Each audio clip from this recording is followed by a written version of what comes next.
And we're live on YouTube, Chairman. Thank you. Evening, one and all. Welcome to this online meeting of the Governance and Audit Committee on Tuesday, 24th of November 2020. I'm Councillor Chris Pearson and I chair this committee. I'm Councillor for the Beerchurch Ward.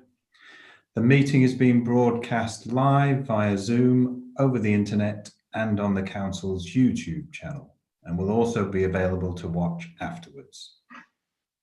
Just to begin with, a few housekeeping matters. With the exception of Democratic Services officers advising us, would participants all please mute their microphones unless they're invited to speak. I will ask for each item of business to be presented and then ask members of the panel should they wish to question or comment. At the end of each item of business, I'll ask panel members to either verbally confirm their agreement to an item, or as appropriate, we'll take a vote. We may have a break at 8 p.m, subject to progress of the business. Substitutions, I'm not aware of any substitutions this evening, although I have had apologies from Councillor Gocher. Can I just ask individuals to introduce themselves, and I will just go around the room as I see you. Councillor Dundas first, please. Good evening, Chair. Councillor Paul Dundas, representing Stanway Ward. Thank you. Councillor Willits. Dennis Willits, Lexton and Braeswick Ward. Councillor Wood. Councillor Barbara Wood, Tiptree Ward. Councillor Barlow. Councillor Nick Barlow, Castle Ward. And Councillor McCarthy. Good evening, Councillor McCarthy, representing Shrub End Ward and Vice Chair of the panel. Evening all. I've had no urgent business reported to me and no substitutions. Any declarations of interest? Yes, Chair. Councillor Barlow. Yeah, I have to declare a conflict of interest on item 7 on the audit, because the council has appointed me to be chair of Colchester Commercial Holdings Limited. There's references to that and recommendations regarding that in the audit report, so I will sit out from that item and take no part in it. Thank you, Councillor Barlow. Any other declarations of interest? I'm not seeing any other hands up, so we'll move on to have your say. And we've had a submission, I believe, Mr. Evans. I think it's probably best if you read that out to us, if that's all right, Matt. Yeah, no, absolutely fine with that, Chairman. So we've had one representation from a member of the public. It's in relation to item 9, which is the review of the Council's ethical governance policies. And the statement is as follows.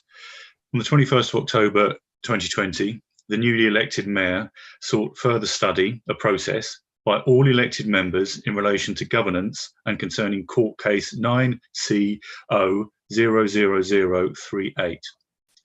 The content of the last statement issued by the monitoring officer to the elected members has been challenged point by point over the last 4 weeks. You are here formally notified. No response or apparent intention to rectify the deviations from what is standard, normal, or expected has been received from either the Chief Executive or monitoring officer. Any study or progress that members may have made is still yet to be confirmed.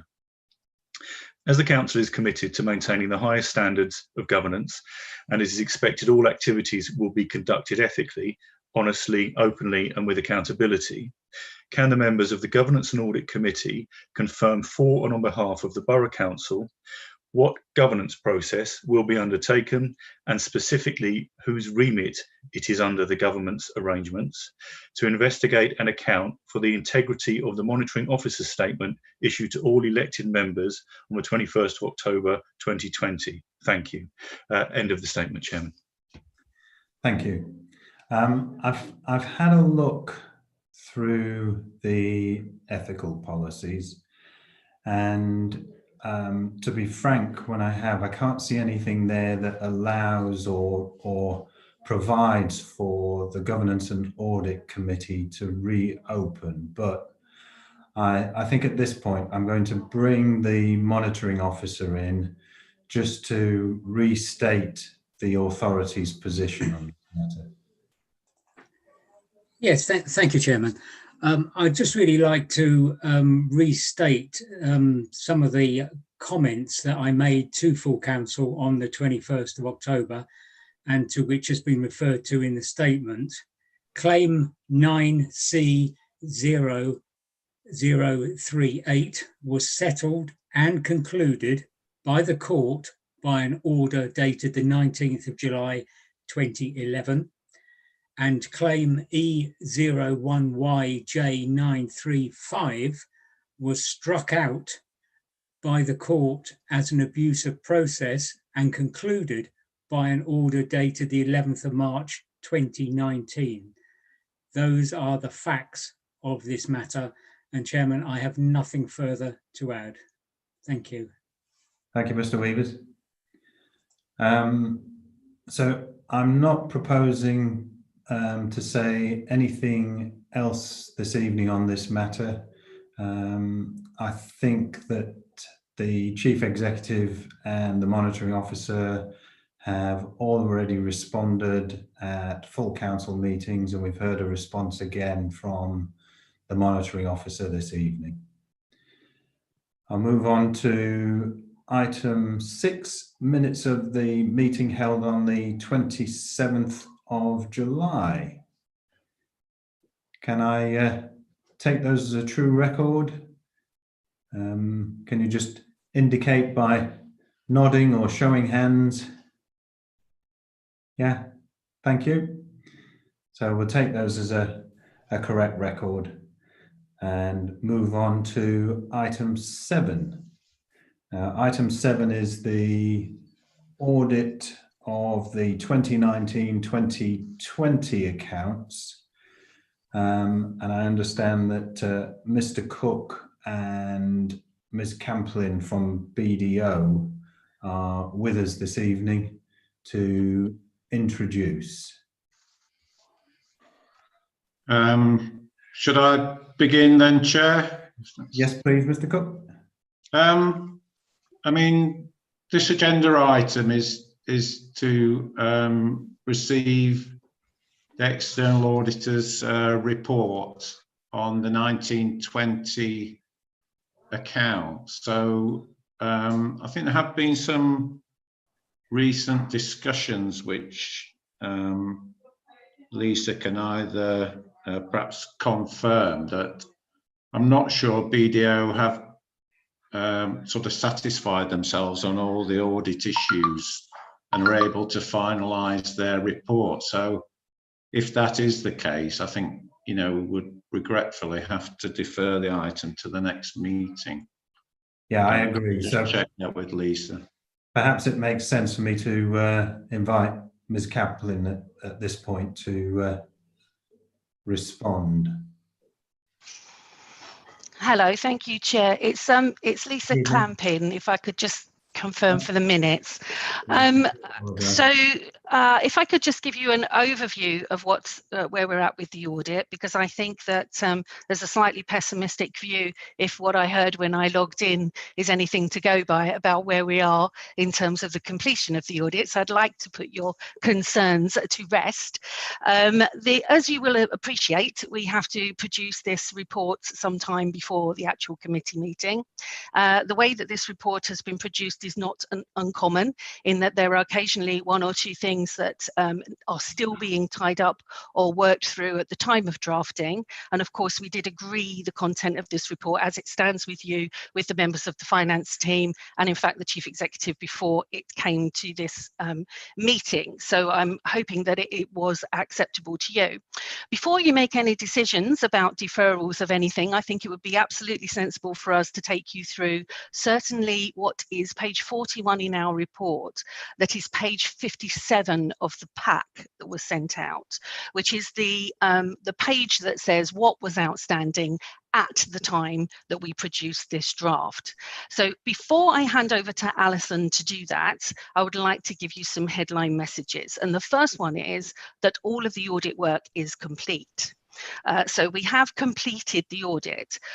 So she's going to be able to tell you that all of the things other than the bits that we have to do necessarily after we have the audit committee, which are, for example, agreeing the very final set of accounts, updating subsequent events, making sure that we're still happy with going concern and reconfirming independence. All of those things and agreeing the final set of statements have to happen after this committee. That's the logical way of doing things, because we can't do those until we have a letter of representation from you, and we can't get a letter of representation from you until we have reported the results of the audit to date.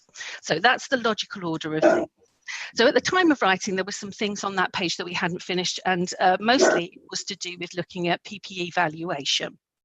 So in clearing down our review points, we have gotten to a point where, as Paul has identified, we've spoken to Mark today about a potential uncorrected misstatement, which Alison will take you through.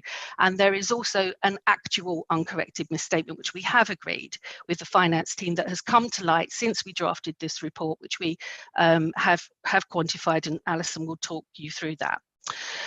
The high level messages are that we still anticipate giving you unqualified audit opinions, and we can do that by the publication date that is set for councils to publish their accounts, which is the 30th of November, if you so wish. But what that will require us to do is to be able to report either to you as a committee outside of this committee, or with delegated authority to perhaps the Section 151 officer and the chairman of this committee, to receive the one item that we haven't quantified, which we do not expect to be material. And in fact, it may actually, through resolving our discussions, which started today on this particular issue, it may not be an uncorrected error that we need to report to you. So there are two errors that we need to bring to your attention. I'm going to let Alison take you through them because that will help, and then we can circle back to the decision on how you would like us to proceed. So the work is complete. We expect to be able to give you unqualified audit opinions. We are able to do that by Monday if you want to make arrangements that allow us to do that, but that is, of course, your decision. Based on what you hear from us today. So if I just hand over to Alison, she will just give you the detail of what's happened since we issued this report. Thank you, Ms. Clampin. Hello. Okay, so in terms of where we're at with the audit then, so the items that were listed in page 57 of the committee agenda, the outstanding matters. So the main thing on there was the PPE valuations work. That work is now complete. Like Lisa said, that there is a potential unadjusted error that could be reportable in respect of assets that haven't been revalued during the year, but we're just working through the figures with Mark on that, and potentially there may not be anything that needs to be reported. So that's the one thing that we're working through. In terms of the unadjusted, in terms of the other things on this list, the other things on this list is completion of the use of resources work. That work is complete, and I can report to you that that has not identified any issues or concerns.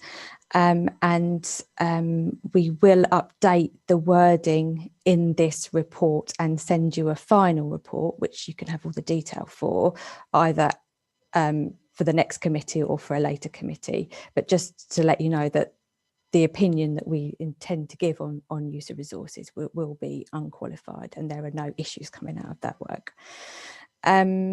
So in terms of the unadjusted error that has been brought forward, I will attempt to try and share my screen with you, if that's okay, Chair, and just share the updated unadjusted error schedule. So let me just, I'm hoping. Yeah, something's starting. There we go. Okay. So can you see that this unadjusted audit differences schedule? Yes, I can see that. Yeah, yeah. Okay, thank you. Sorry. So on here, the only thing that has changed on the schedule since the report was sent out for committee is the brought forward misstatement, and that is just repeating the unadjusted error that we had in the previous year's audit report around the McLeod adjustment, because if that had have been amended for last year, then it wouldn't have had an impact on the accounts this year, which it has done, if that makes sense. So we've just included that on here as a brought forward unadjusted error. So that is the only thing that's changed on the schedule. In terms of other items, I think the main points to note are that the work is substantially complete, and it is just tying up these last few bits and pieces which Lisa mentioned. So if I just stop sharing this screen. Yeah. Okay. That's well, great. So do you want to head back to Lisa? so what we need to do is the audit committee ordinarily will have to confirm whether or not it's satisfied that the uncorrected misstatements remain uncorrected. So management have made assertions to us, and we concur with their view that those uncorrected misstatement that Alison just showed to you is not material of itself, and there is no cumulative materiality to go with it. So it's management are saying they're not correcting it because it's not material. We concur with that view. So ordinarily what would happen is that you would either concur with that view or ask management to amend your accounts, and we would append that piece of paper to your letter of representation. You would send us the letter of representation. We would be able to give you an opinion. Now, the one thing that isn't quite agreed, as Alison referred to, is we identified that there's been no indexation on assets that weren't subject to a formal revaluation in this year. Now, ordinarily, assets do just get revalued formally once every 5 years, as members will be aware, and that is part of the council's policy. So there is no problem with the council having complied with its own policy in terms of asset revaluation. However, the international standards on auditing require us to consider whether any items in your balance sheet could have a different value, that there should be a different value added to those in the intervening years. The finance team have looked at those and spoken to the valuer, and the valuer has confirmed, and the finance team has confirmed to us that there's no material movement between the time those assets were last valued and your balance sheet date. What we are trying to the one thing that we're trying to work out is whether we're satisfied that it's not material, but we're not sure that it's trivial. And if you will remember, we set 2 levels. There's materiality and there's triviality. We don't report to you the things that are trivial. We make things that are material need to be corrected, or your accounts would be qualified, and everything in between either gets corrected or remains uncorrected, but we have to report it to you. We know that there is a movement. We are unclear from the discussions we have had today whether that is trivial or non-trivial but not material. So what we're trying to do is work through with Mark and the valuer, how we quantify that figure. It looks to be really borderline, which is why we haven't come with a figure to this evening's committee. We were trying to sort it out today, but we think we are going to need to speak to the valuer tomorrow just to get to the bottom line of that. So it is actually down to the committee. We will have to report to you that figure. So how we report that to you is up to you. We could report it to the chairman outside of committee and still give an opinion, or we can report it to you at the next committee and give an opinion at that date. It's just unfortunate timing with that one particular thing, I'm afraid. But we're happy to take questions on all of that. All right. Thank you. Yeah, I'm intrigued by it's either material or it's trivial, or it could be non-trivial. No.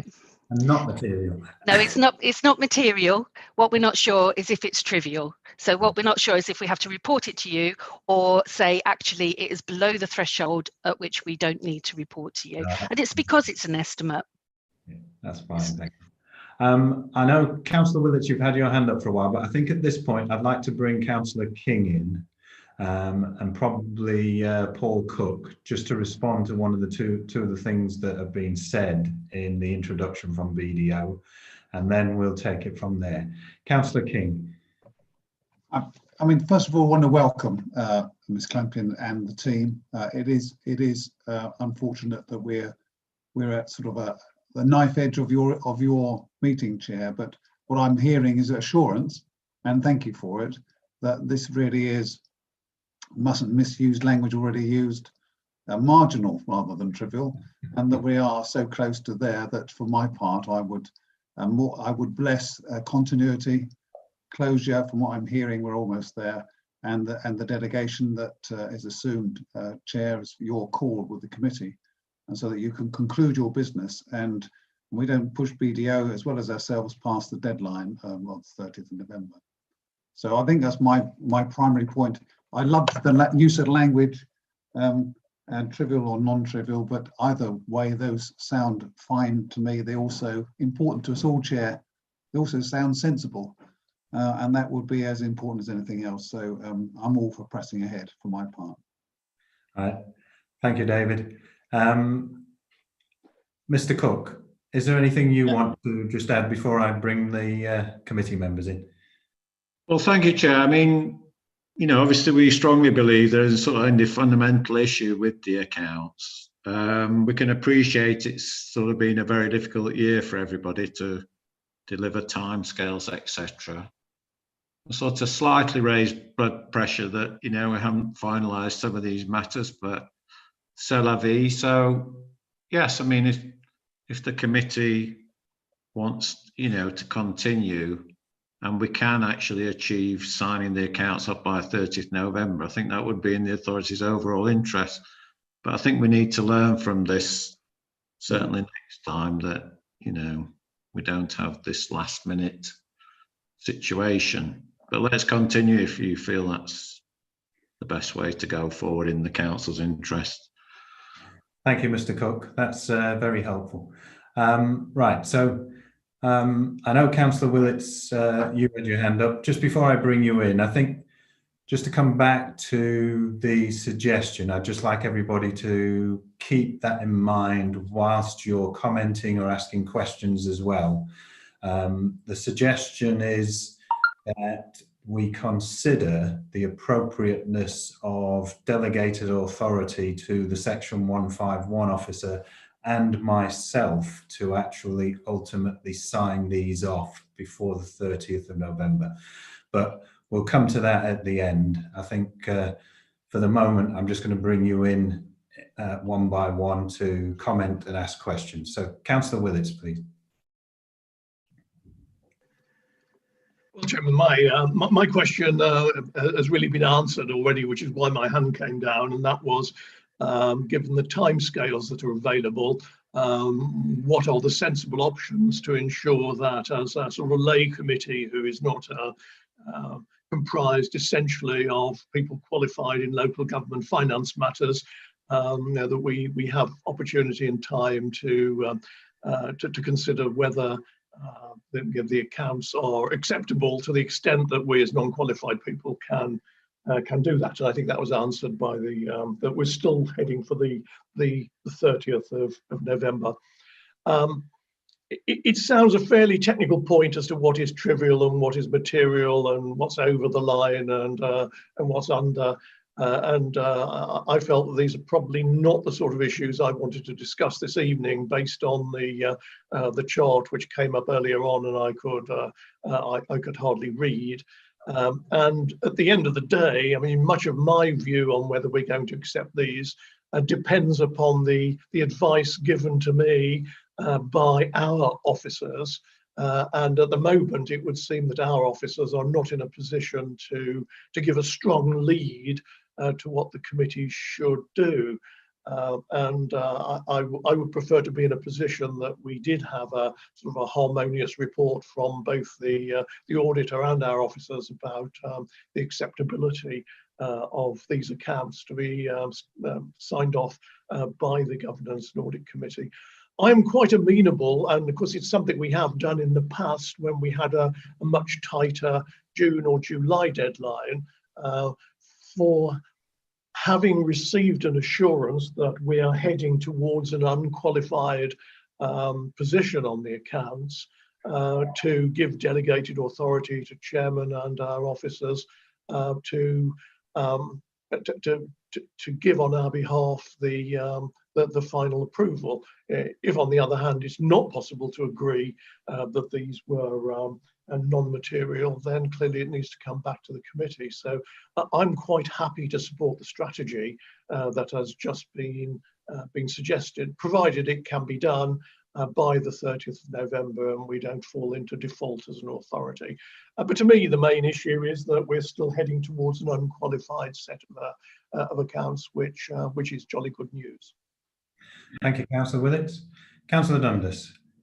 Yeah, just a very brief comment actually on a couple of things in the report. I was just going to pick up on the comments made about the potential conflict of interest with the Chief Executive of Amphora or Colchester Commercial Holdings and CBC being the same person. I mean, I've got total confidence in our Chief Executive, so that I'm not a criticism at all, but you can sort of kind of see where it comes from when we're talking about the interest rates, which is highlighted on page 22 of the report. But obviously, for 4 days of the week, one person is doing their absolute best to get the best commercial price out of any of CBC's customers, any of our commercial customers, of which there's a wide range.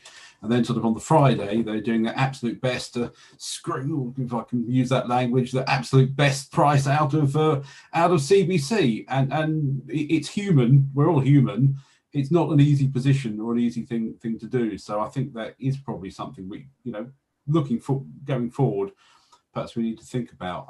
In terms of the comments made about the interest rates, on the size of the loans, as it said, it is a fairly trivial amount, but we may well increase them. It's actually, probably in terms of bottom line, it's actually in the interest that CBC charge as much as possible within the legal framework and correct accounting framework, simply because where the profit ends up in Amphora, they pay corporation tax. So yes, it's great to be able to say, we all like saying our commercial companies are doing really, really well because they're making a big profit. And yes, we want to be able to say that, but actually in a kind of mad way, in the overall amount of money, bottom line benefit to the council, we want them making the smallest amount of profit possible in comparison to the money which remains in CBC's accounts, because it will obviously improve the bottom line. So I do think that's something we need to take on board. But overall, yeah, I would concur with Councillor Willett's comments that good, clean bill of health and generally well done, everybody. Thank you, Councillor Dundas. Yeah, I think your remarks about CCHL and the interest rates are important ones, and certainly they reflect the discussions you may recall that we had at the beginning of the municipal year about the need to review the arrangements for governance of CCHL at the end of this municipal year. That will come to this committee. Councillor Barlow, I know you're not participating in this, but as a member of the board, I wonder if you'd like to just comment at this stage on one or two of the things that have been raised there.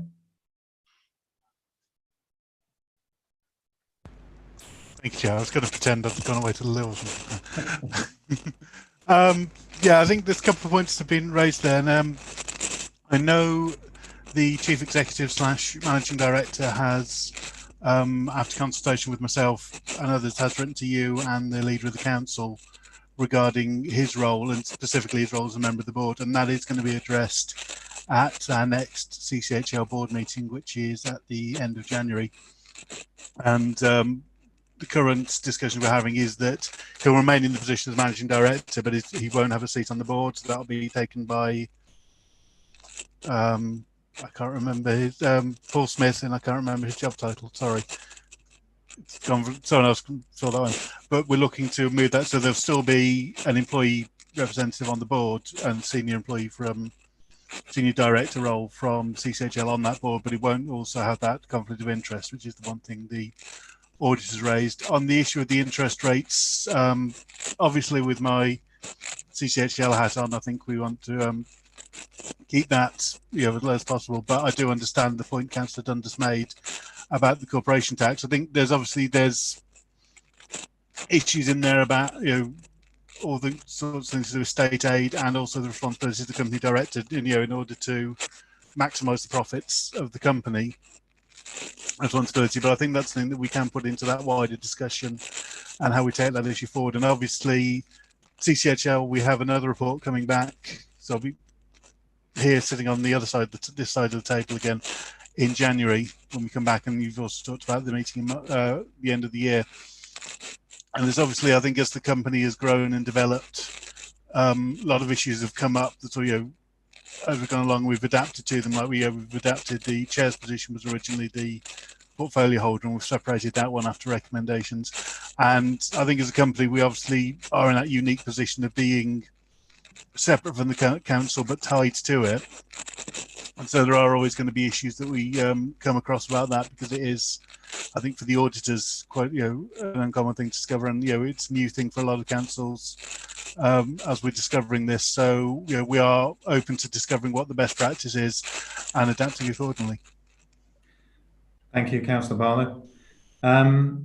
Councillor Woods or McCarthy, either of you have anything you want to ask or comment on? No? Right, thank you. Right, well, thank you, Ms. Clampin and Longridge. I think that's all the questions and comments we have on the report this evening.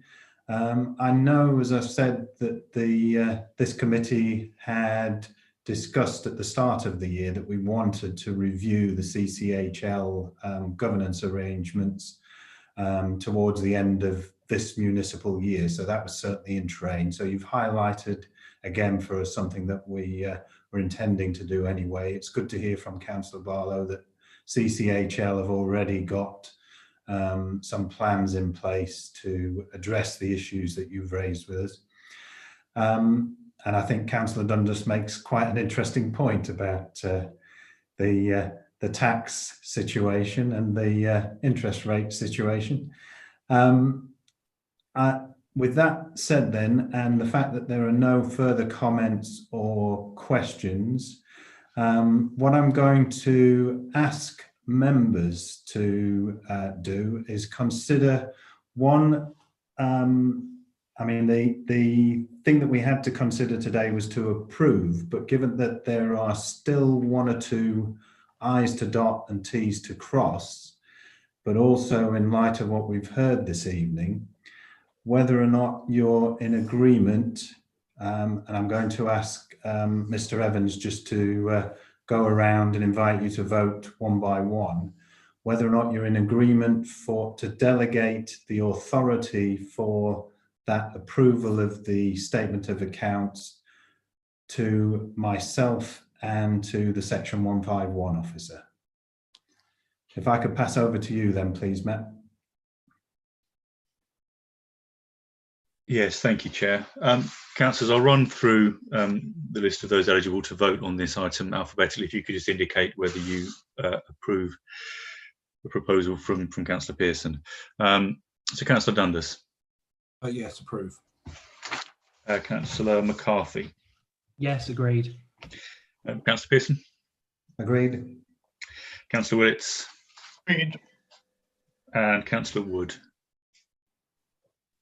I agree. Sorry, I agree as well. Thank you. Thanks. That's unanimous, Chair. Right. Thank you. So that's carried. So I'll just say a big thank you to Alison and Lisa for your contributions this evening, and bid you stay safe. Thank you very much. I'm going to skip off to another audit committee now, so thank you. Thank you both. Thank you. Bye. Right. So I think we're done with that. We can move on to item 8. Thank you, Paul. You and I will have to arrange a quick meeting then. Yes, thank you. On the 30th of November. Right, we'll move on to item 8 then, equality and safeguarding. And I think, Lucy Bredman, you're going to introduce this for us, please. Yes, I will do. Thank you. So it gives me great pleasure once again to share our annual update with you, which brings together the two really important areas of safeguarding and equality and diversity. So this update provides you with the opportunity to note our progress, to reflect on that, comment and endorse or not our future approach. The embedded approach that we have across the council services is supported by the great work of Sonia and Joe, and I'll hand over to them in a moment. But first, I just wanted to reflect on the landscape, which has so dramatically shifted this year. And the spotlight, this has shone on all matters relating directly to equality and safeguarding. So from Black Lives Matters through to the disproportionate impact of COVID-19 nationally on Black, Asian and minority ethnic communities, to the impact on older people, those with disabilities, the intense loneliness and isolation that many have faced, isolation which increases risk to mental health, risk from abusers, and risk of suicide. There were positives with communities mobilising and coming together to support each other, and councils and other public sector partners and the voluntary sector working collectively and tirelessly to keep services going through and help the most vulnerable. And of course, we're still doing that now. The pandemic and its impact expedited the use of technology and has created new creative ways to communicate and support people, and it provided the platform to bring some of the most vulnerable in society, those living rough on our streets, brought into a safer environment and given support. So going forward, we're ever mindful of what a severe economic downturn can bring. Job losses, instability with increasing inequalities and hardship, and the potential for those already vulnerable to be hit the hardest. While we reflect on all the hard work and achievements, we're not complacent of these challenges ahead of us. So I'll hand over to Sonia, who's going to cover some highlights around the safeguarding work, and then she'll hand over to Joe, who'll briefly cover the equality and diversity, and then we'll open for questions and comments. Thank you. Thank you. Hey, evening. Thank you, Lucy. Thank you, Chair. Just really to sort of lead on from what Lucy has mentioned there in her summary. Obviously for us, the key thing for our team was to work with partners to ensure that the safeguarding issues were still picked up during the pandemic. So internally, that meant keeping staff updated. So we used the internal comms messaging, reminding people of the importance of safeguarding, and also sending out links to valuable training that could be done in their own time. We also had regular contact with our designated safeguarding officers, which I'll give you a little bit of an update about in a minute as well, just to ensure that they still felt able and confident enough to report concerns. We also worked as part of the community response team, which I think Jo will explain more about in her update, just to ensure that safeguarding and community safety messages were included in information which went out to partners and residents around the borough. Externally, we engaged with some of our partners, including Essex Police, Next Chapter, Colchester Borough Homes and County Council, to ensure that domestic abuse support services in Colchester remained available for people to access during the pandemic. We also ensured that we took part in the regular Safeguarding Adults Board meetings. They were actually held monthly through the pandemic, and that was purely to discuss the effect of the pandemic on safeguarding adults. Partner agencies' responses to the pandemic, in particular focus given to some of the hidden harms issues, again, that Lucy's alluded to, such as modern slavery and domestic abuse. On the flip side, we also worked closely with the Children's Safeguarding Board, Again, looking at adopting a multi-agency response to the pandemic. Regular meetings, again, each agency speaking about their own challenges within their organisations. And like we've said, a multi-agency response on how to tackle that. And obviously having to quickly adapt services in order to do so.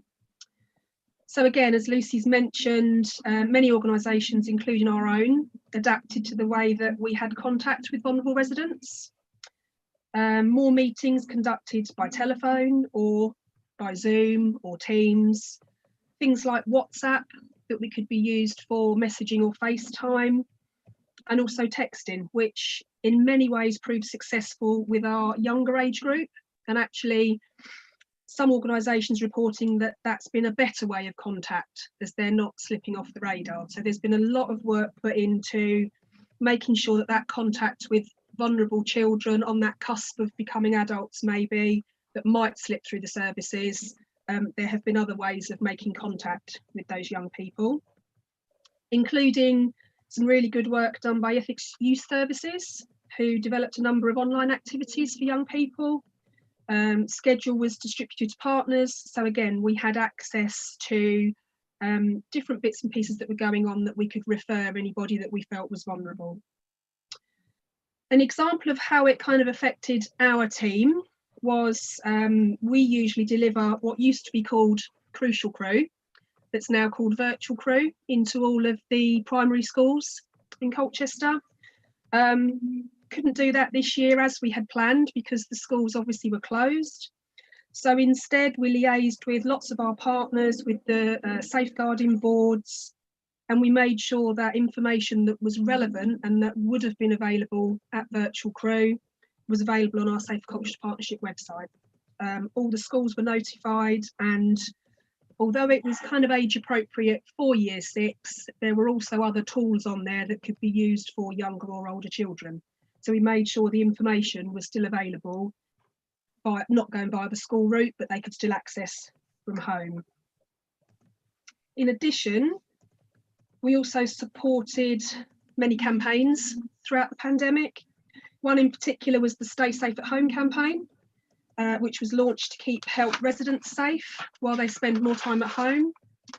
It focused on 5 risks to people during this time, which again looked at domestic abuse, child abuse, accidental house fires, fraud, and bogus callers. And again, some of that information also went out into the community response pack. During this time, obviously it was business as usual for us to still make safeguarding referrals. So our designated safeguarding officers were still making referrals through to Adult Social Care and the Children and Families Hub. Majority of referrals coming from our customer service centre, because obviously there was a lot more telephone contact. All of this is actually in the report, but just again, a quick summary. There are 32 referrals made up till the end of August. That was for 29 adults and 6 children. The main type of recorded or suspected abuse was self-neglect in the adults. Few cases of neglect, domestic abuse, psychological abuse, physical abuse, and one of financial abuse. We are going to be doing some more work with our designated safeguarding officers over the coming year to make sure, again, they have the right knowledge to be able to determine what type of abuse they think those vulnerable adults or children are suffering, and obviously when to bring in police when we think actual crimes have been committed. So that's all in our package of training that, again, I'll mention in a moment. Suicidal ideation was mentioned in 11 of those referrals that we made. So part of the internal comms that went out to all staff were links to suicide awareness training, just to give people the basics. And there were also links that, again, we will be putting out in our training plan for more detailed training for some of those frontline staff. So there's lots of conversations ongoing at the moment around how we can give our staff the right knowledge to deal with that kind of situation. And I'm pleased to say that we did a bit of a review of the designated safeguarding officer role. And during 2020, we've had 5 new officers come on board. So we're really pleased that people still find it's important, still want to be involved, still want to become a champion for their service area. And we will continue to give them training, information around changes in legislation, how to make referrals, and we're always asking, what training do you need from us? So it's really good. We've had some newbies come on board for that. Leading on to some other training. Again, we've mentioned the suicide awareness. We've also sent links out to our Home Office prevent training, which is something that, again, as part of the training package going forward, we'll have more of an emphasis, will be a mandatory training for all of our staff. Some domestic abuse training that was free was also sent out. And a reminder was sent to all staff just to go in and complete the level 1 safeguarding training that we have as an organisation, just to keep it fresh in their mind. And obviously with more people being at home, making it come to the forefront really, more people are at home, we need to be able to think of other ways maybe we could spot this abuse. Face-to-face training sessions, unfortunately, kind of ground to a halt really. A lot of them have been done virtually. But prior to the pandemic, we did have the impact of sexual violence awareness sessions were delivered, as well as hate crime awareness. And some modern slavery awareness sessions were organised in partnership with Colchester Borough Homes and Essex Police. So they were delivered sort of back at the end of 2019, early 2020. Leading on to the training going forward, which I've mentioned. So we'll obviously as a council continue to raise awareness for staff and highlight its procedures on the key issues, including prevent modern slavery, child exploitation, domestic abuse, criminal exploitation and hate crime. So obviously the council will increase its commitment to online training. We as a team have developed a new training plan for all staff, volunteers and members, and it's structured now into categories of 1, 2 and 3. So we've tried to make it easy to understand. This is what's basic that everybody should have. This is what you will need if your role is coming into contact with vulnerable adults or children. And this is what you will need as a designated officer or as a lead for safeguarding within the organisation. We have a new safeguarding level 2 e-learning package that will be available end of this year, beginning of next year. And we're also revising our safeguarding level 1 package. So that will all be part of a mandatory package, along with, as I've said, the prevent and some suicide awareness. The safeguarding level 2 is based on an original scheme that we put together called Observers. So we will also be tweaking that slightly and have that available for contractors to access at the tender stage, and also available to other partners via our Safer Colchester Partnership website. So there will be a really nice package that they can access that gives them the basics of all of those hidden harms and other ways they can be reported. We're also looking at working with, and are at the moment working with, our licensing team to develop an online programme of safeguarding for our taxi drivers to follow. So there were some very successful sessions that were delivered in 2019 that were done face to face. We're now obviously having to look at moving that online. Safeguarding training for new licensed drivers will be mandatory going forward. So we're working together with our licensing team to come up with the best package for that. And I'd just like to end on a couple of key things from the last 12 months. The first being that at the beginning of the year, we saw the adoption of a new version of our Cbc Safeguarding Policy. So that's now available on our website. Comprehensive guide including information on a number of areas, such as roles and responsibilities, how to recognise and respond to concerns, identify types of abuse, and how to seek help, training, legislation. Alongside that, we've also had the adoption of our new version of our suicide protocol, which includes detailed guidance and procedures, as well as contact details and dedicated organisations and relevant agencies. We realise those documents are quite long So we've also produced some summary guidance documents that are available to officers, volunteers, members, and that's kind of a quick guide on how to recognise some of the abuse, raise concerns and make a referral. So there are those summary guides there as well. And a really nice kind of finish, working in partnership.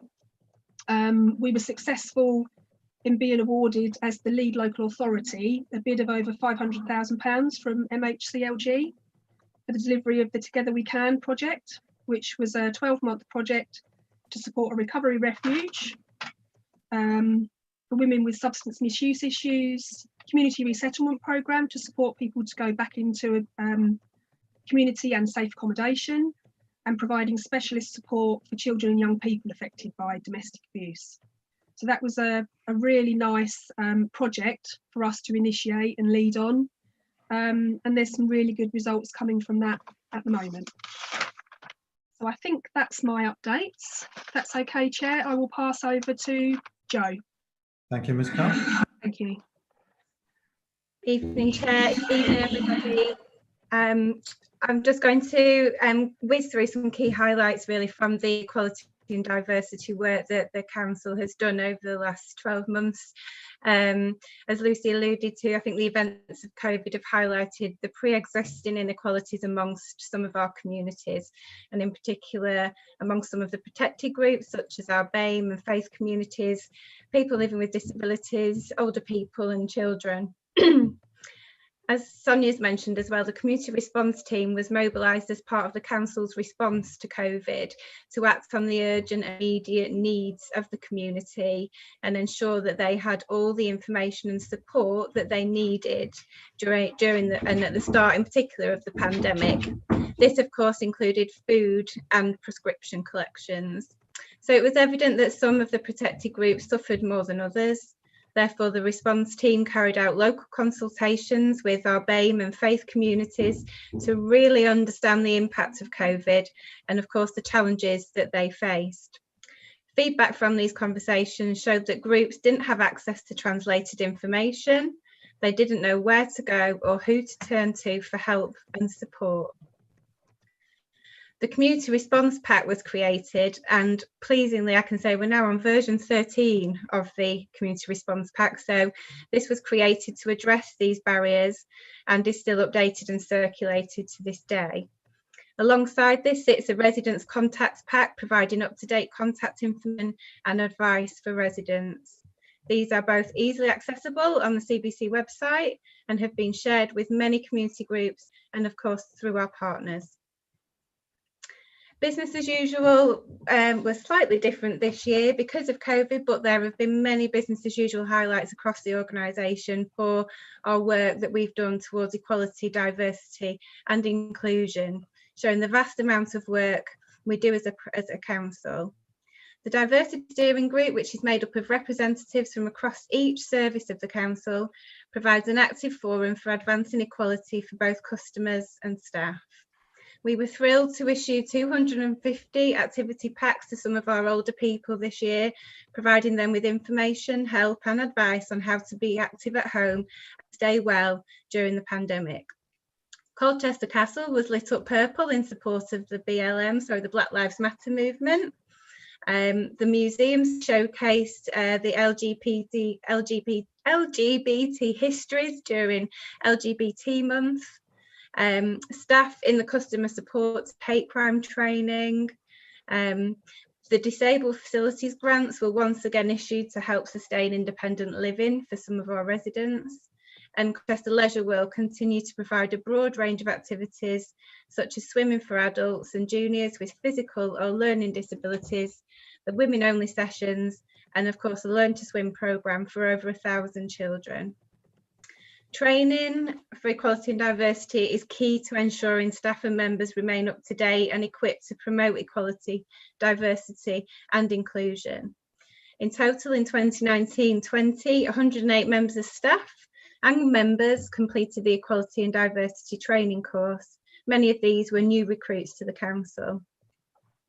The Diversity Steering Group representatives completed some equality impact assessment training to ensure staff are aware of the importance of completing the forms when amending or creating policies and procedures that could potentially impact on some of our protected groups. We have some really robust and exciting training plans for 2020-21. So the Council will continue to create a diverse and inclusive workforce where people feel supported to reach their full potential. You may be aware it's written into the new people strategy that the Council will review and refresh the equality and diversity training, making it mandatory for staff and councillors to complete the training every 3 years. The Council will continue to support national and local awareness campaigns to promote equality, diversity and inclusion across the borough. And we're developing an asset-based community development approach to community enabling, which will give us a better understanding of our communities, help us to reduce inequalities and improve the health and well-being of residents. Asset-based community development training will be delivered to all staff and members. That's it for me. Thank you, Chair. Thank you, Jo. Okay. Lucy, is there anything you want to wrap up with before I open it up to questions and comments? No, just open up to questions. Thank you. All right, thank you. Yeah, very comprehensive. Shows all the good work that you and the team have been doing over the past 9 months or so, plus before that, of course. The world didn't begin when the pandemic started. So there were lots of things that were taking place before then. Right, I've got Councillor Barlow and then Councillor Dundas. Councillor Barlow? Yeah, thank you, Chair. I think first just like to congratulate you and your teams on all the work you've done during the last year and the period. Yeah, I think it's been fantastic. The one thing I'd like to ask, I think it specifically was triggered when Jo was talking about the community response pack, community resource pack. Obviously, a lot of work's gone into putting together these documents, and a lot of the work for sort of shifting, doing things online, etc. Now, and hopefully now over the next 6 months to a year, things will be able to go back to normal in some such. However, there's obviously been a lot of work, and these things could be useful, in the future. We don't know what's going to happen, future other pandemics or whatever. And so I just wonder what sort of work we're going to put in, or what sort of plans are to make sure that we've got this stuff. We don't just sort of forget about it. It gets remembered and sort of updated as time goes on, so it's there, so we can actually then pull it out quite quickly in the event of a further future crisis. Okay. Do you want me to come back on that? Yes, please. Yeah.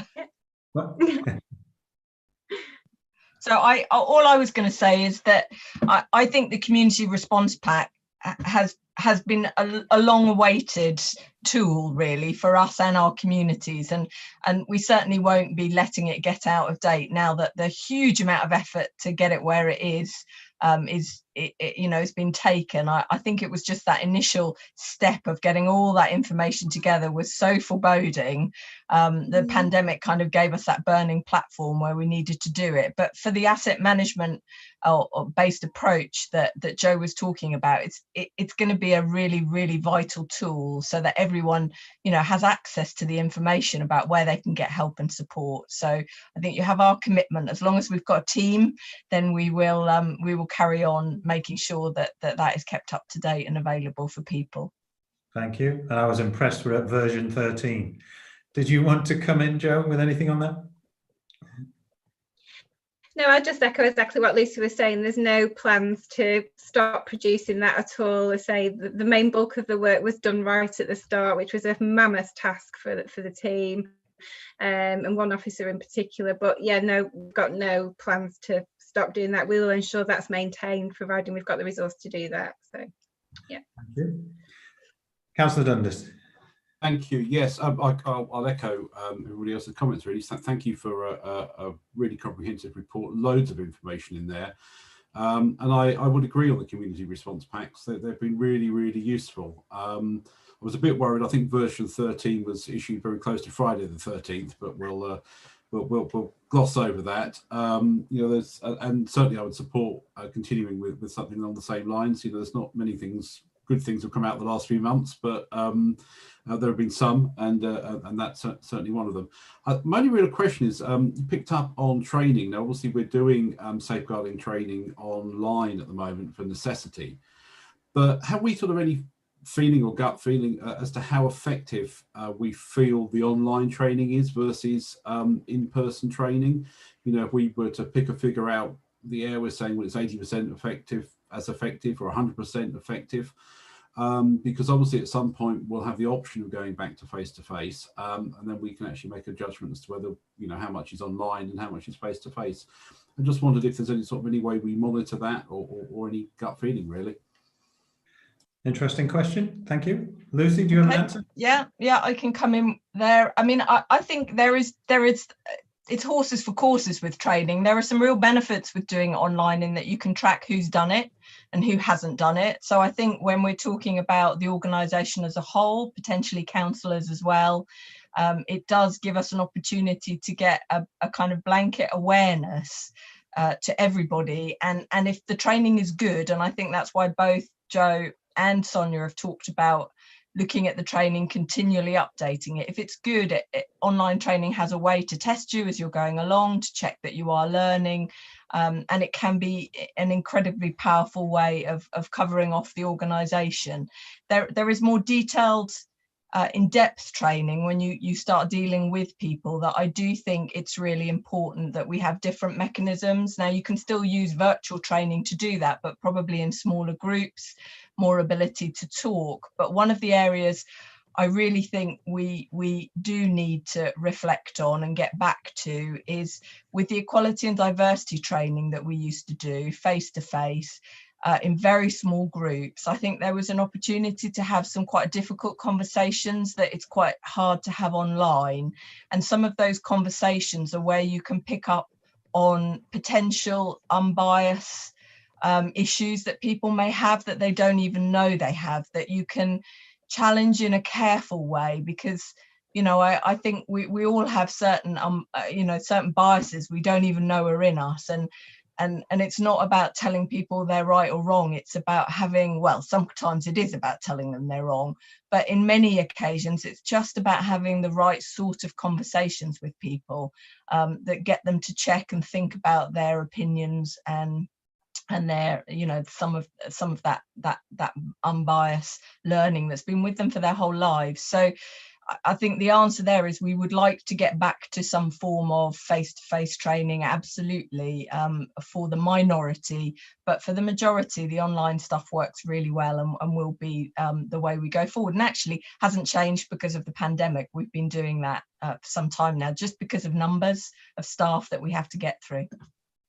Thank you. Yeah, I think that's a really important point about challenging individuals to recognise those unconscious biases, and challenging the conscious biases as well.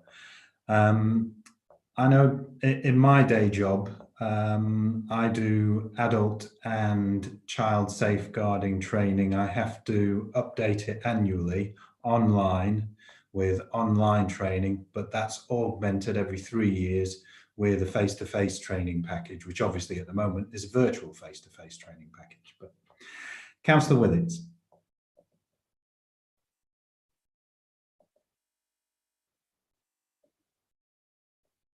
Dennis, are you there? Yeah, I come from an engineering background, and one of our mantras is that if you can't measure it, you can't manage it. Now, this report, the recommendation is all about the progress that we are making in regard to safeguarding and equality. Today, we've heard a lot of an account of a lot of good activity, things that are being done within the council's orbit, but many of them are not really susceptible to saying whether equality is improving in the borough, and if so, by how much, and whether our safeguarding is improving, and whether the borough overall is becoming a safer place. And this, to me, is a bit of a dilemma, because when we look at, say, section 7 of this report, we pick up items like community enabling team will continue to work with, or the equality and diversity officer will continue to attend meetings of the faith groups and so on. And it is good that we are doing things to improve safeguarding and to improve equality. But we have to recognise that activity by itself does not actually prove or provide any metrics for whether the borough is in fact becoming a place which where equality of opportunity is greater, or where safety is increasing, and that good deeds do not necessarily lead to effectiveness. Without those good deeds, we're not going to improve. Without attending these meetings and producing the information that is being produced, and some of it's of exceptional quality, but doing that in itself does not improve equality, because it's about changing people's mindsets to how they behave, or changing people's mindsets to how they protect themselves in the face of a virus or in the face of crime. And this is the dilemma that I have, that we've heard this evening an account of some extremely good work that is going on within the Borough Council orbit, but we've not heard whether we are actually able to say, this year, well, when COVID has really knocked everything for six, but assuming it hadn't, are we actually progressing? Just how, what is the numeric value of how better placed Colchester is in terms of equality? And we seem to be missing the metrics, which in many other activities of the council's activity, we understand, because we are told we are actually increasing, we measured how better we're doing. And in this area, we seem to measure our success in terms of doing things rather than influencing people. And having heard of all the good work that's going on, I would like to see us building on this by trying to introduce metrics, so that perhaps next year we can come and say, yes, we have actually improved the way people think about their neighbours, regardless of their faith or their wealth or any of the other protected characteristics. And that Colchester is, as a community, has improved in the way that we regard each other, or has improved in the way we make the communities more safe. And now this is a difficult issue, because it's not traditionally being done in this particular area of activity, but it's being done in many other areas. So I come back to my opening remark, Chairman, to say that we are progressing these areas, we need to be able to measure the effectiveness which comes about from all the good works that we're doing, not just measuring the amount of good works, because they are certainly there, but I don't know whether they are being wholly effective in improving the general ambience of the town. And that is what we should be looking to measure and assure ourselves that we are making improvements. Thank you, Councillor Willits. Yeah, I think you make a valid point about the fact that we can perhaps quantitatively assess some of the work that we're doing, but also I recognise that some of this work isn't quantitative. It's about changing cultures, changing people's awareness, challenging behaviours, and making the world in which we live in, or at least Colchester, a slightly better place than it was last year and the year before and the year before that, and a more equal place than it was the year before and the year before that.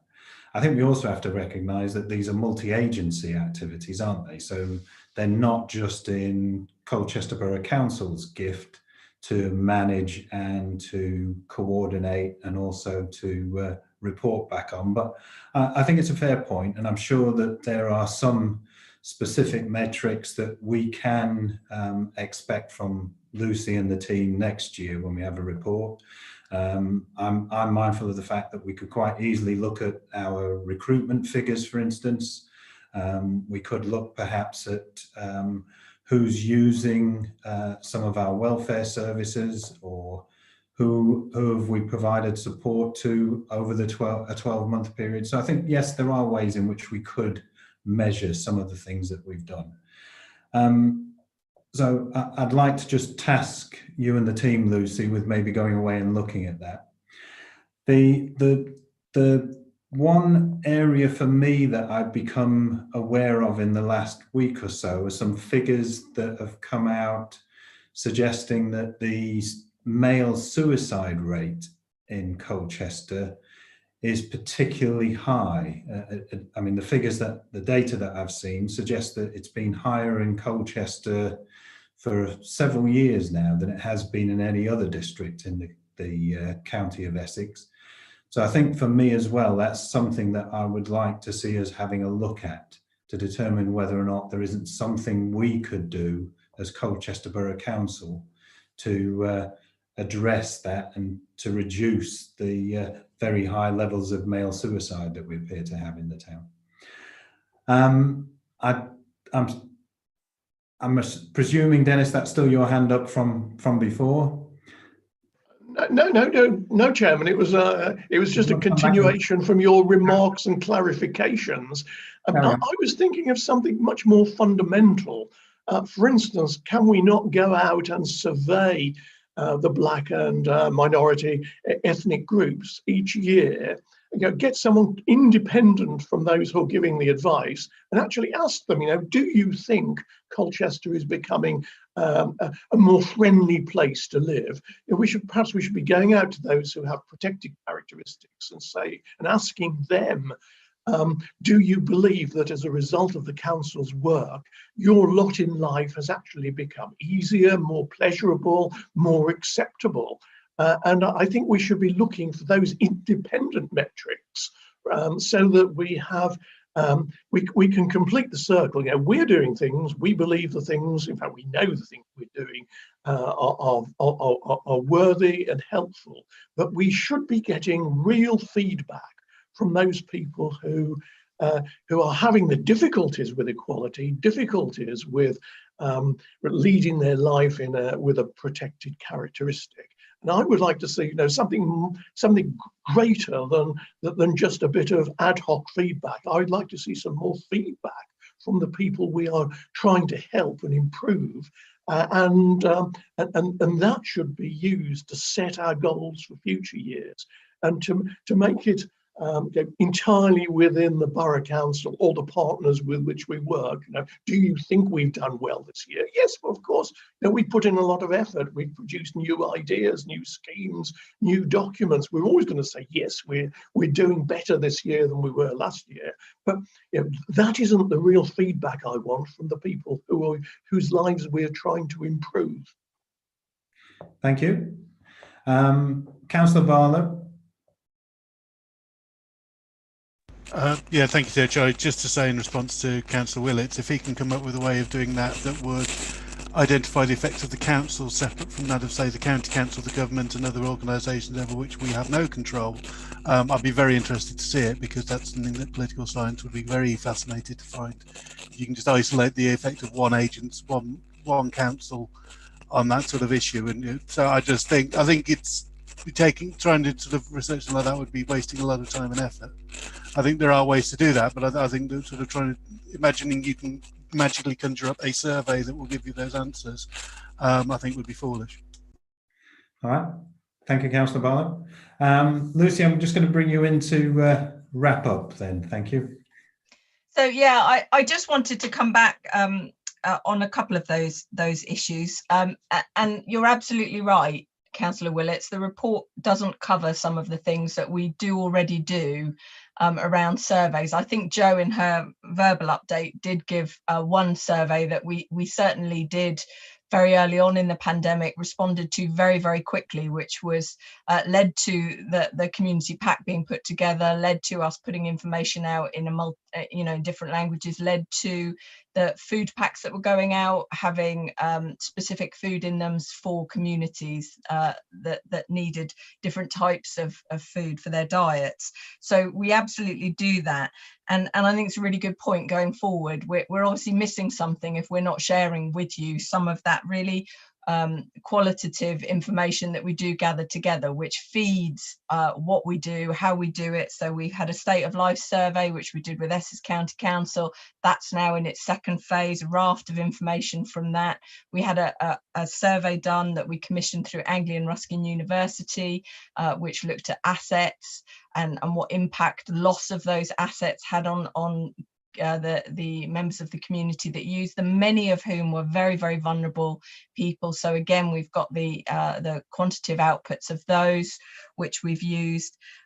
We do take information from our own staff. We have other various surveys that are done throughout the council that we do in partnership as well. So I think we have a raft. I don't think it'll give the one answer that we want, but we can certainly give some answers, and I would hate for you to go away and think that that doesn't drive where we put our effort, because it absolutely does.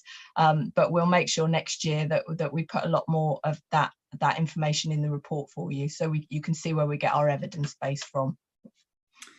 Thank you very much. Well, thank you to you and to Joe and to Sonia for your comprehensive reports this evening.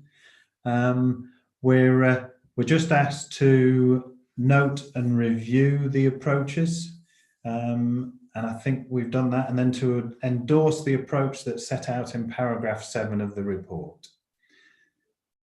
So all agreed? Yeah. Thank you all. Thank you, the three of you. We'll move on now to item 9, review of the council's ethical policies. Ethical governance policies, I should say. Yes, good evening. Thank you, Chair. As you say, this is the review of the Council's ethical governance policies. You can see a list of the policies that this report deals with at paragraph 2.2 of the report.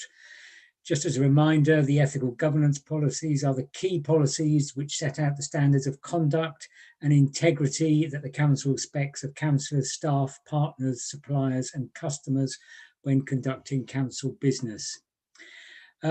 Chair, the report sets out a paragraph 3.4. It highlights that back on the 6th of December 2018, full council adopted a statement of intent in relation to both ethical and corporate governance, which gave a high organisational commitment to zero tolerance of fraud, corruption and bribery. I think it's now appropriate for this committee to refresh that statement of intent and to refer it onto full council for adoption. Paragraph 4 of the report, Chair, sets out the actual review of the ethical governance policies. And as you can see in the table in 4.1, I've set out there the key policies there and the number of times they had to be invoked during 1920 and whether or not the procedures contained within those policies were effective. You can see there that none of the policies were actually had to be invoked during the past year. I've also reviewed the anti-fraud and corruption, the whistleblowing, the anti-money laundering, the data protection, the information security, the acceptable use and data retention policies to make sure that they remain fit for purpose, and accordingly no changes are proposed to those policies, Chairman. I just draw your attention to paragraph 4.3 of the report in relation to the Council's covert surveillance policy and associated procedures. We, like a lot of other districts in Essex, were visited by the Investigatory Powers Commissioner's Office back in March of this year. And for the first time, it was done as a virtual inspection rather than a physical inspection. And they looked at our procedures and they found that our policy was sound, but they made some recommendations about how our policy could be further improved. And all of those recommendations have been included in the updated policy. They're in red font, so you can see exactly where the changes have been made. The recommendations were really mainly around legislative references and further guidance regarding the review and destruction of surveillance material. carried out under covert applications. However, the Investigatory Powers Commissioners noted that we had not used those powers since the date of the previous inspection, which was back in November 2016. And finally, Chair, the income and debt management policy has been reviewed by the customer services team, and no changes are proposed this year. The processes in that policy are still relevant. They meet the legislative requirements and help to support strong collection rates, the details of which of those are set out in paragraph 4.6. That's it, Chairman. Happy to take any questions. Thank you. Thank you, Mr. Weavers. Yeah, and these are always the documents that everybody can take as bedtime reading until they're actually needed or need to be used. So I hope everybody's had the chance to read through them. Any comments? Any questions? Councillor Willits. Chairman, on the debt collection policies, one has to contrast the procedures and the revised procedures against the fact that the portfolio holder for resources systematically writes off slabs of uncollectible business rate every year, because there is this wheeze that companies go out of existence, owing us lots of money. I guess they know they're going to go out of existence, and they know they've not paid us. We can never prove it, but because of the way insolvency works, they can go out of business, owing us lots of cash, and we don't get it back. Now, I'm not sure this is a fault of the debt recovery. It's a fault of the legislation around insolvency and bankruptcy. But I just wondered whether, having had the portfolio holder present for the meeting, whether there's any good news in the pipeline which will sort of get us around this knotty problem which has been with us for some years now, that we do have to write off large slabs of cash because it's just not possible, even with the improved policies, to get the money in. Thank you, Councillor Willits. Councillor King, I wasn't intending to put you on the spot, but as you volunteered, I'm happy to bring you in. It would be wrong not to respond, and Councillor Willits will be disappointed if I just sat here in silence again. I mean, I think to be serious, and I'm sure Councillor Willits would join me in saying this, what matters most is that we are as robust and practical as the circumstances allow, always within the legislative framework. And best I can tell, we are. I have an aversion to write-off. I don't think there's a slab as described, but the sums, are significant enough, certainly from a resident's, an individual's perspective. To an organisation relative to a scale, they're not. And one of the questions I always ask the revenues team, and it's nice to say it, but it's true. Some of you will know Sam Preston and others. They win awards for reasons. They get asked for advice elsewhere for reasons. They're good at what they do. But there is always an end to a road when it comes to slippery people. And of course, those are just unfortunate, whose life ambitions and all their hopes and dreams go down the pan with their business. So it's not always fraud. It's not always people just avoiding paying. It's just things go awry, don't they? And there's a long tradition in our country. We haven't got time for all of that, about commercial companies and all the reasons that lie behind it. Individuals and companies don't always pay, but we have a very high collection rate. The policy, to me, at a very quick glance, looks right. It started to swim, having glanced at the others, as it might have done for others, except for you, Chair. But for me, it looks right. And what I do know is the practice. I make a point of asking the team how that practice compares to others. We have a regular conversation around court action and follow through. And I always make it plain to them that I personally, like those on this committee, want to see robust action, but we also want practicality. You have to give the teams the discretion to judge the circumstances that they're seeing. That can lead to deferment, payment plans. It can lead to a softer approach for others, a harder for others. But absolutely, this council accepts its obligation to residents, because money funds services, to have the very minimum amount of non-recoverable debt. I think the principles and the framework are set, but the practice I can certainly talk to, as I have just now. So please take what little assurance I can give you tonight. Thank you, Councillor King. Yes, and as well as all as being robust, I think we also have to ensure that it's fair. And I think that from the reports we get back, it appears to be both robust and fair. All right, we're asked then, I'm not seeing any other questions or comments.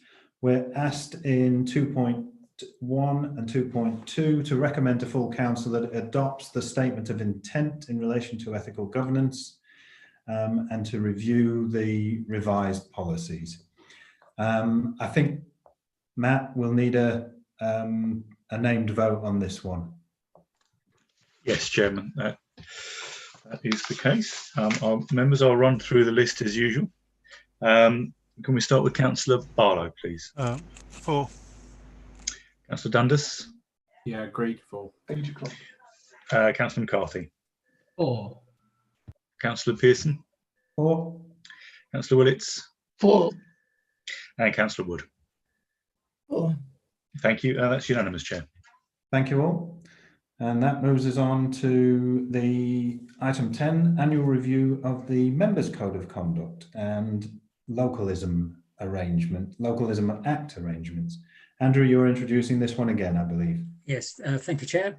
Yeah, as you say, this is the annual review of the Members' Code of Conduct and our Localism Act arrangements.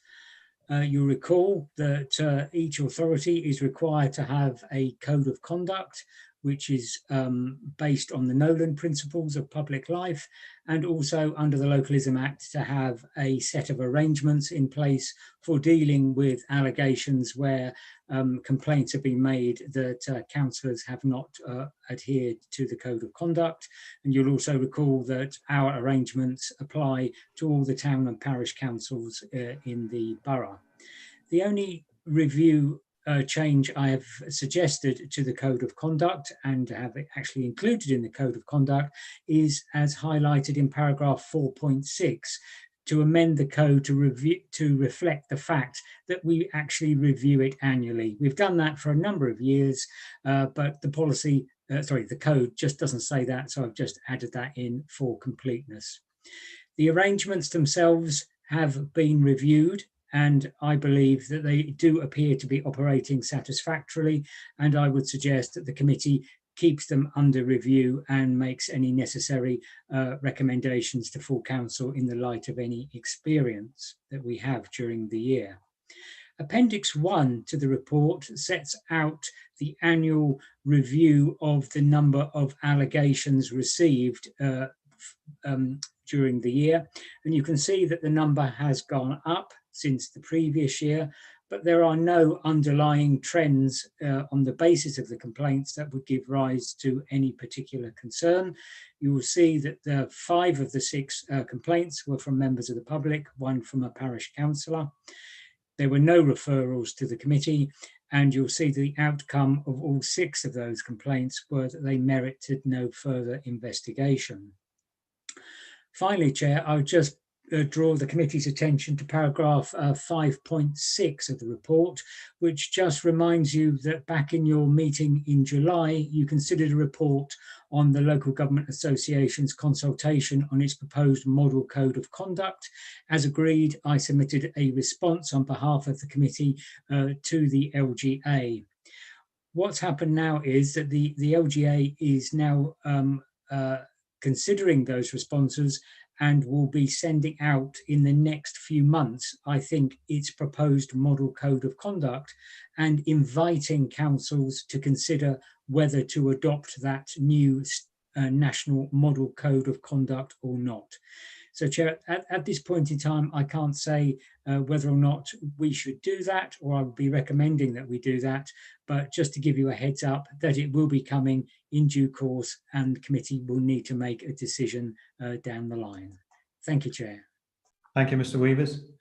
Yeah, no, it's pleasing to note, and I knock on wood, that we've had nothing to deal with at this committee now for a couple of years.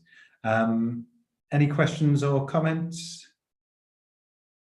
I'm not seeing any. So we're just asked to note the contents of this report and review the code of conduct, and bear in mind what Mr. Weavers was saying about the possibility of it coming back to us at a future date. All agreed? Yeah. Agreed. Thank you. That takes us on to item 11, review of local code of corporate governance. And Hayley McGrath is going to introduce this for us, please. Thank you, Chair. Yes. So each authority has a local code of corporate governance based on the SIPFA and SOLIS guidance, delivering good governance in local authorities. The guidance sets out 6 core principles that local authorities, excuse me one moment. I think there's an issue with my video, bear with me. I thought I'd started it. All right, we can see you now. Yep. So excuse me for that. So the 6 core principles set out the activities that should be undertaken to demonstrate compliance with those principles. Our code sets out our activities and the future actions that we need to undertake to make sure we demonstrate the highest governance standards in leading our communities. The local code is updated annually to ensure that the principles are still being met. And what we do is we review all of the items that have been included in the previous year's code, and we look to see what further works we've undertaken as an organisation that further demonstrates our compliance with the principles. There's been no significant changes to the code this year. However, it has been updated to reflect the strengthening of compliance with those principles, and this includes the implementation of 2 new panels, Environmental and Sustainability and the Policy Panel, community engagement via the Digital Access Programme, supporting communities to get online, and that's been very well received and I think has been nominated for some awards. The development of virtual training for officers and the coronavirus response and recovery actions.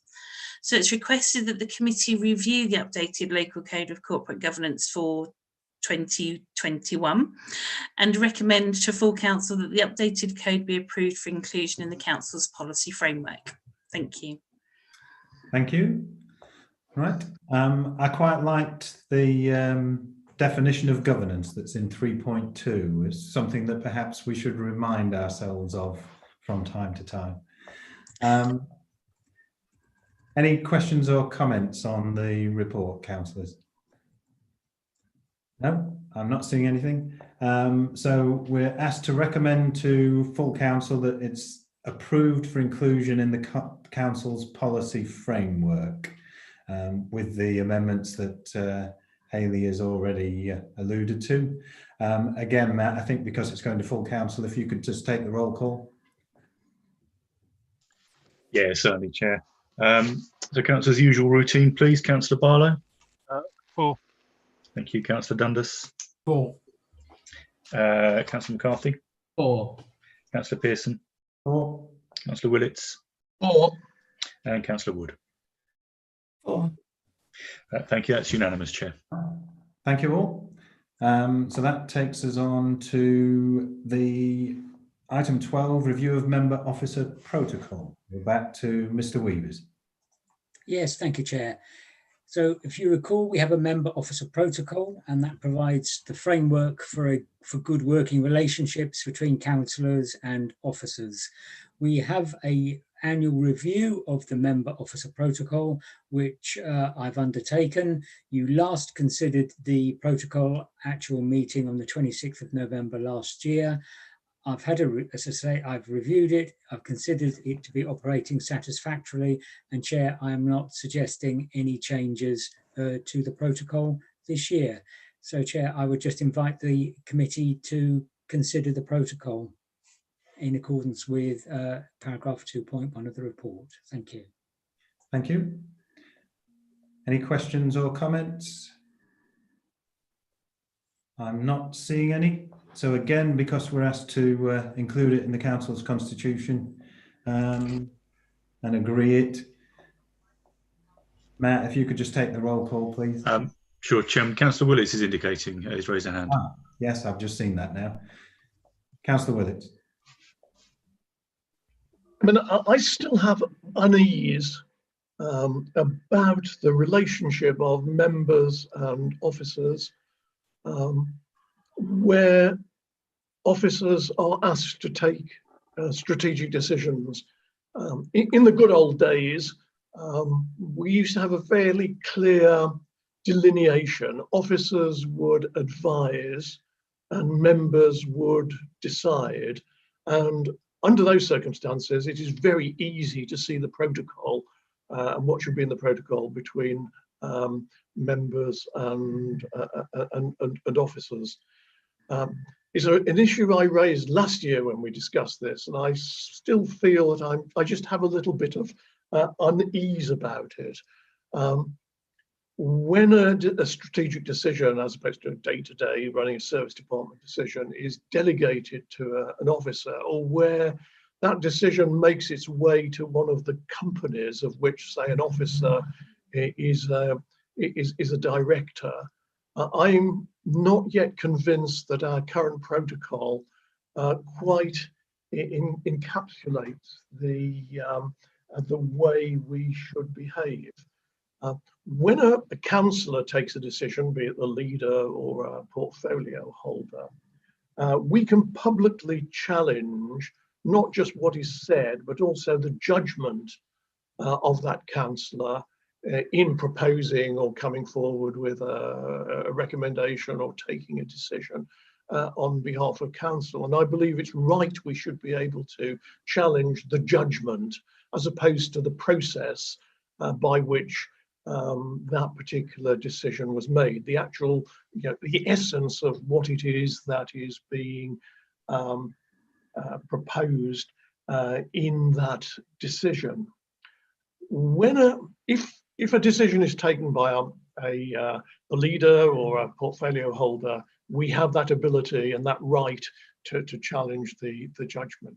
If exactly the same decision is delegated to an officer, or as increasingly seems to be happening, matters which were dealt with by portfolio holders or the leader of the council are now finding their way into the ordinary business of the council's companies. We feel restrained that we cannot challenge, say, a director of one of those companies who happens to be an officer, or under the normal scheme of delegation, we cannot challenge an officer. And the scheme says that a decision taken by an officer is their own decision. It isn't as though the portfolio holder who has asked an officer to take a decision on his or her behalf remains responsible for whatever that decision can be, so that one can challenge the political portfolio holder in regard to the judgment of the decision. And I feel that this is an area where we've not quite brought the code of the protocol to reflect what is happening in the reality. We're still back in the era where officers recommended and members decided. And I think the world has got a little more complex than that. And I have a worry that there may be times when it may be possible to bypass the sort of harsh political questioning of a decision by pushing it into one of the companies or delegating it. And the protocol does not quite cover that area. Now, there are very few instances, I believe, in a sensible council like ourselves, where those sort of issues come to the fore, and we feel that we cannot carry out our duty as a councillor because the protocol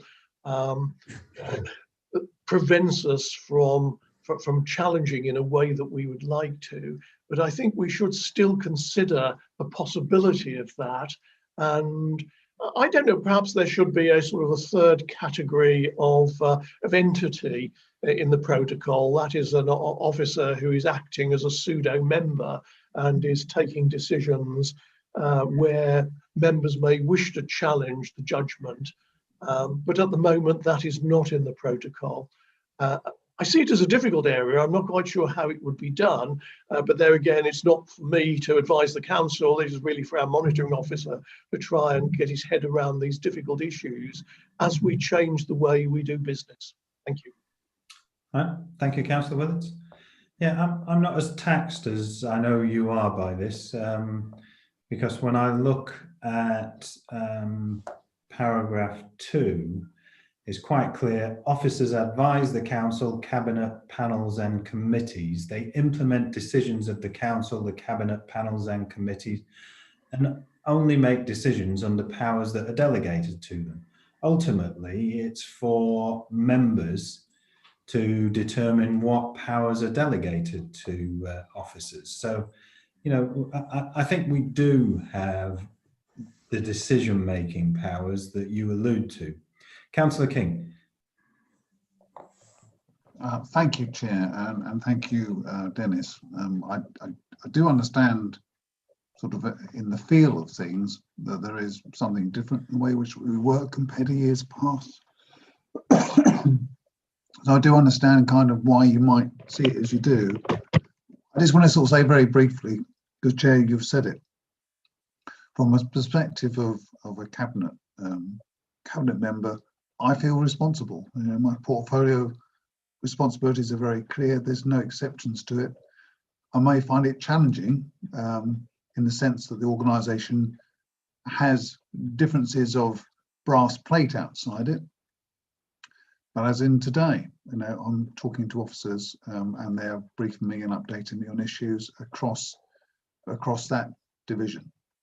So I feel responsible. My take is that my counterparts feel responsible. I think the spirit as well as the letter of the document is about right. Certainly is intended, it seems to me, as a draftsman of these things, to be all pretty encompassing. And as I say, as this committee proves, you know, you can and you do hold people to account, and so you should. Thank you, Councillor King. Yeah, and this committee holds portfolio holders to account as appropriate, and also, as we've heard already this evening, we will hold officers to account. The scrutiny panel likewise interrogates portfolio holders and also officers from time to time, and ultimately full council holds our cabinet members to account. So I think whilst I recognise some concerns that you may have, Councillor Willits, I'm not anxious about those concerns, and I think that this member officer protocol is sufficient to ensure that that's the case. So we're asked, I'll just get myself back to the top. We're asked sorry, Chair. Sorry, Chair, I had got my hand up. Could I just come back, please? Yeah, so, as monitoring officer, part of my statutory role is to ensure good governance and good decision making in the authority, and that's what I strive to do. And I would just like to give reassurance really to Councillor Willits that I wouldn't have much patience if we're trying to shove decisions into the companies to avoid accountability in decision making. I can assure you that I'd be on top of that. I would just also like to just point out one thing, that officers are accountable for the decisions that they take. So there are occasions when an officer is required to take a formal decision in the same manner as a councillor, and those are mainly around key decisions. And when that happens, that decision is published in exactly the same manner as a portfolio holder decision and is subject to call-in by the scrutiny panel in exactly the same manner. So if there are decisions being taken which, if you like, are broadly comparable. They are, it doesn't matter who's taking them, they are both subject to scrutiny and challenge. Just thought I just needed to make that point clear, Chair. Thank you. Thank you, Mr. Weavers. So we're just asked to agree the member officer protocol and that it be included in the council's constitution. Again, just because it's for inclusion in the council's constitution, I think, Matt, it makes sense to do the roll call. No problem at all, Chair. So councillors, over to you. Councillor Barlow.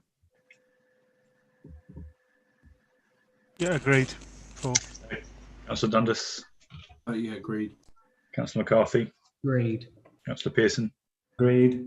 Councillor Willits. Against. Noted. And Councillor Wood. Agree. Chairman, that is carried. Thank you.